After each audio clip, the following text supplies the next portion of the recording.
25 years ago today, Spanish filmmaker Alejandro Amenabar's English language debut, The Others, arrived in theaters to eventually become one of the great, underappreciated horror films of its era.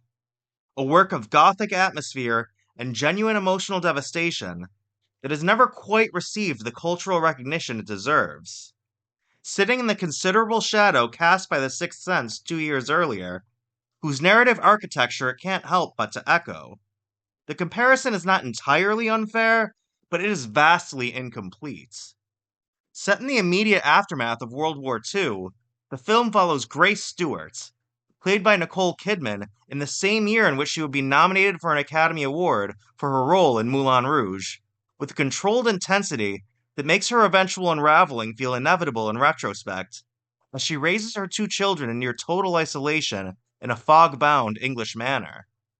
The children suffer from a rare photosensitivity, requiring the house to remain in perpetual, curtained darkness, a condition that gives Amenabar's atmospheric control something concrete to organize itself around. Every doorway a potential catastrophe, and every ray of light a threat. When the household servants vanish without explanation and are replaced by a new staff led by the enigmatic Mrs. Mills, played by Fionnuala Flanagan with the warmth that never quite conceals something withheld, Grace's already fragile grip on normalcy begins to fracture in earnest.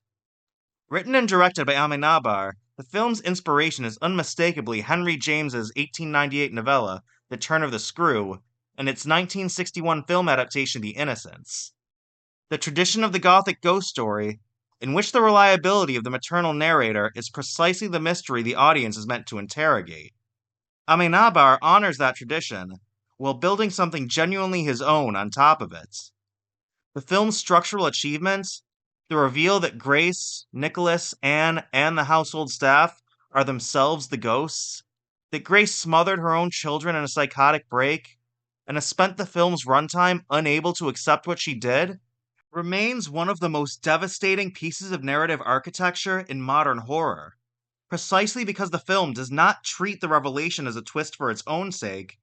It treats it as an act of profound, aching empathy. Grace's story, stripped of its supernatural frame, is the story of a mental health crisis with fatal consequences.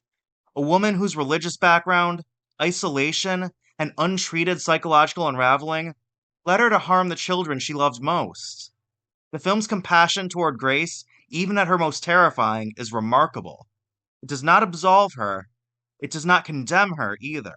It simply insists on understanding her, which is a far harder and more valuable thing for a horror film to attempt.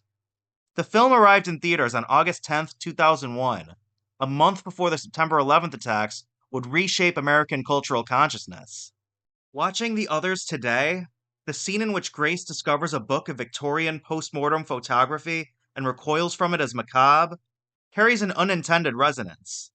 Queasy foreshadowing of the wall to wall imagery of the missing and the dead that would soon become inescapable across the country. The Others went on to win the year's Saturn Award for Best Horror Film, and remains to this day one of the highest grossing Spanish films ever produced.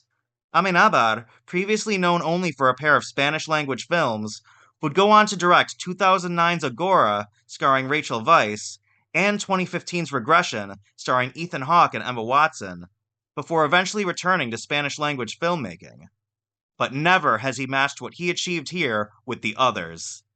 Nicole Kidman herself, in a 2024 interview with The Observer, said, "Actually, the character I would love to go back to is the character in The Others, Grace, because I feel like The Others gets overlooked, and I loved that character."